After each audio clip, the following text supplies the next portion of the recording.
Headline দেখে চমকে গেছেন? চমকে যাওয়ার কোনো সুযোগ নেই। অবিশ্বাস্য গোল তো অনেক দেখেছেন মেসির পায়ে। ২ থেকে ৩ জন খেলোয়াড় কাটিয়ে গোল করাও তার জন্য ডাল ভাত। তবে যেই জিনিসটা সবার নজর কেড়েছে সেটা হচ্ছে বার্সেলোনার সাথে মেসির গোল। হ্যাঁ, বার্সেলোনার সাথেই গোল করেছেন মেসি। তবে এটা সেই বার্সেলোনা নয় যেখানে বেড়ে উঠেছেন আর্জেন্টাইন কুদে জাদুকর। এটা হচ্ছে ইকুয়েডরের ক্লাব বার্সেলোনা এসি।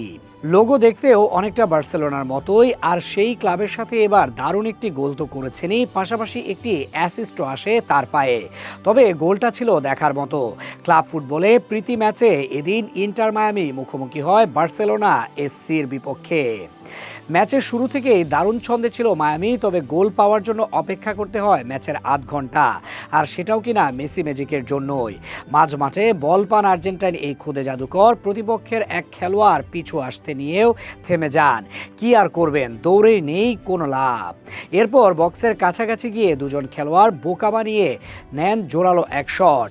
গোলকিপার চেষ্টা করলেও আর পারেনি। মেসি পড়ে গেছেন শট করতে গিয়ে, তবে বল ঠিকই জড়িয়েছে জালে। এরপর বক্সের এক প্রান্ত হতে অন্য প্রান্তে বল বাড়িয়ে একটি অ্যাসিস্টও করেন মেসি। 10 জনের দল নিয়ে ম্যাচ ড্র করে 2-2 গোলে।